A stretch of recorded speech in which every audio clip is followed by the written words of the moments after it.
Okay, slightly more serious problem here. Clean the inside of the tank using a French shot blaster, and perhaps not unsurprisingly, a lot of just tiny little holes in the very bottom part of the tank.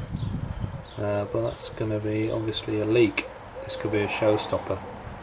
I have to think if anything can be done or if it needs to be a replacement tank, which could be expensive. Okay, so quite a bit of progress. Took the generator off the frame and repainted the frame black, so that looks good. Found a strange spare bolt lying around inside here, so took that off and cleaned it out in the end. Took this off and resprayed it just to make it look a bit nicer.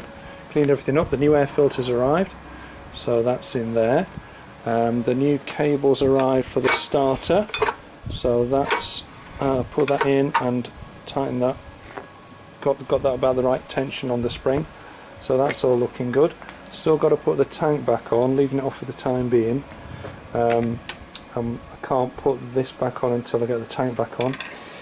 But something slightly not quite right is I've noticed this is like flapping apart.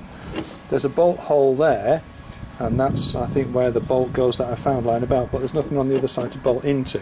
So I think I'm going to have to take that off and take a look at it, because there's two other bolt holes as well with nothing in, so that's not quite right.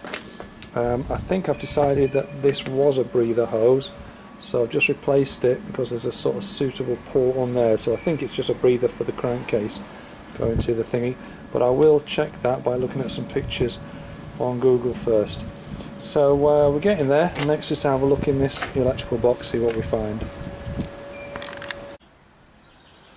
Okay, well it's not so terrible I suppose. I had to loosen off this bolt here to let me loosen that one off so that I could get under there. Inside, I mean it's dusty, but it's not the end of the world.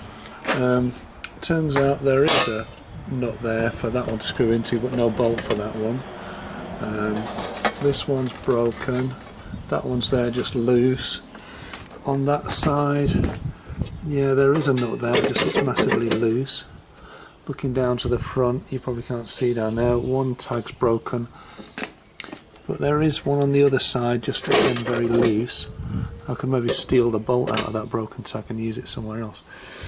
So I think it's going to be just make the best of what I've got.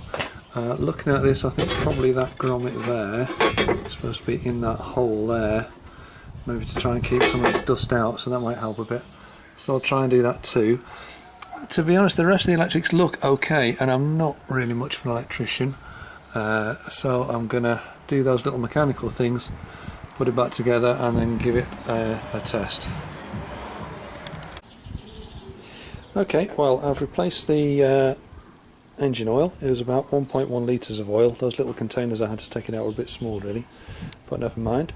Now next, the manual suggests that before you put the fuel tank back on, you try and run the engine by putting some fuel in just down the fuel line, so that you can then get to the governor mechanism and the adjuster, and I think in theory the mixture screw as well, which I think was, yeah, that fella there.